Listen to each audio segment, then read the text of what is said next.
After a jetliner crashed near Karachi in Pakistan today. The Pakistan International Airlines jet went down in a neighborhood near Karachi's airport. 99 passengers and 8 crew members were on board. The pilot allegedly warned of engine problems. At this point, there is no word on the number of casualties. For more on this, I want to bring in CBS News correspondent Imtiaz Tayyib. He joins me now from London. Imtiaz, what is the latest that you can tell us?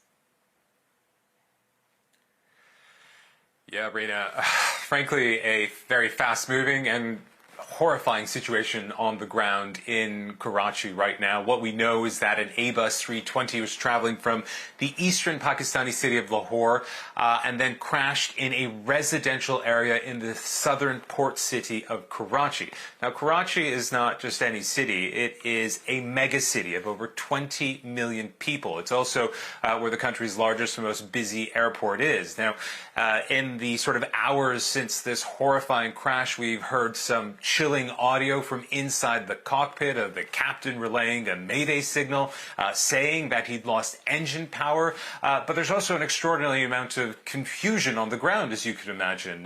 We're not very sure if there have been survivors. We, of course, see people on the ground, those extraordinary cell phone videos of just a mangled neighborhood, this black plume of smoke, and of people being carried away from the crash site. Now, there's some suggestion that may have been some survivors or local relatives. Whatever the case, it really just adds to the tragedy of this flight. Now, this was a special flight arranged for passengers to get home for the Eid holidays to mark the end of Ramadan after lockdown restrictions were loosened. But here we are, Rena. Absolute tragedy. Yeah, absolute tragedy, especially ahead of this, what was supposed to be a joyous weekend, the holy month of Ramadan with Eid. I want to ask you, Imtiaz, what do we know? It crashed in a residential area. So is the concern now that there could be even more fatalities in addition to those who were on board? I mean, I really just can't underscore how horrifying enough this is. It's not just a plane crash. This is a plane crash in a residential area. And again, as we've been saying, Pakistan, or rather Karachi, is a very dense city. You know, people live in, in low-rise apartment buildings, many sort of generations in one home.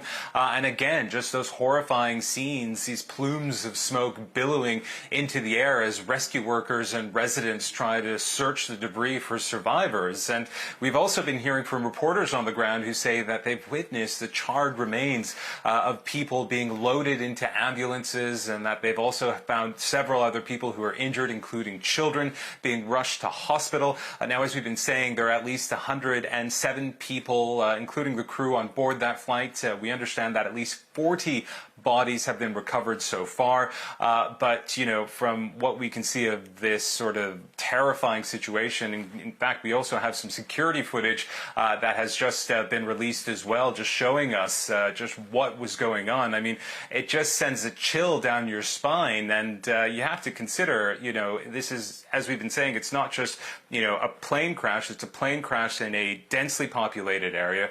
You're going to have jet fuel on the ground. The radius of the debris is no doubt also going to be a major concern. So this is really a catastrophe.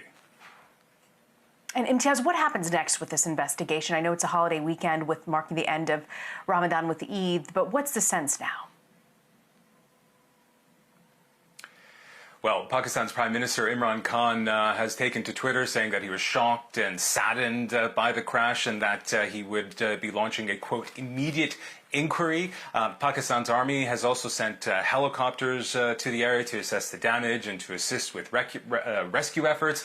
But, in saying that, when it comes to the Eid holiday, this was already going to be one of those holidays in which people were not going to be going out as much because of the coronavirus. Many people were going to sort of limit the amount of time they're going to be spending outside of their homes. But really, it's the coronavirus that might get in the way of any kind of meaningful investigation at this stage. Not only do you have this neighborhood which has been so badly devastated, you also have the challenge of finding a way to help as many people as you can, ensure that there's nothing on the ground that poses a hazard to anybody, all while trying to safely social distance, all while trying to ensure that you don't see the spread of the virus in the midst of all this horror and all this sadness. And again, it really is just such a terrible agony for the people here, because we have to bear in mind Pakistan, much like any other country around the world, was under a very strict lockdown. They hadn't had any flights for many, many weeks, and then they sort of started allowing these flights because they wanted people to get a chance to go back to their home cities and isolate with their family members. But here we are. We have this terrifying and, quite frankly, terrible crash now.